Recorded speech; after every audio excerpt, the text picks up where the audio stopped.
Would love to know your expectations. Like, I love Gio as far as I know, as what I've heard in that room. Like, the guy's an unbelievable leader. Guys love playing with him. Guys love playing for him. Of course, he was the captain of Calgary and Seattle as well.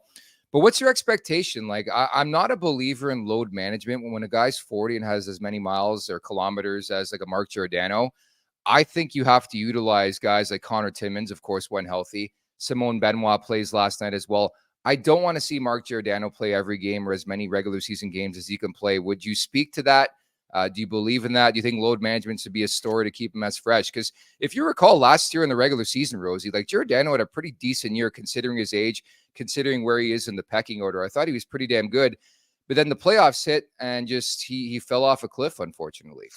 Yeah, he did. I was gonna say just that. I mean, I admit I was wrong. I didn't think the load management was a deal. I said this guy's in phenomenal shape. His body's used to doing this.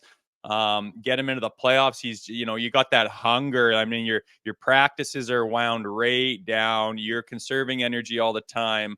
I thought, going to go into the playoffs just chomping at the bit with nothing but reinvigorated energy for this new postseason. And with Gio, it didn't really happen. I was thrilled with his season. I just thought he was solid. I found myself tweeting out more than once, like, "Are you kidding me, Gio? Like, he's my favorite back end player right now on tonight's night." And I said that more than a handful of times. And he looked solid, and that's what I expect from him. Just be solid. Be that pillar on the back end, always in position. You don't have to do anything fancy. Move the puck out of your zone. Don't let them come towards your net. Don't give them big chances. And he was doing really good at that. And yeah, he fell off the map in the playoffs. And maybe it's time to look at, wow, he is 40 years old. Maybe we got to back off his minutes a little bit.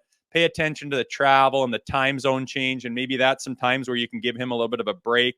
Because, apparently that stuff does add up to the end of the season on a 40-year-old body. And like I said, he can be a valuable asset to the team, but if he's dog tired and beat up, it didn't look like he was himself in the playoffs. And maybe that's something you got to address.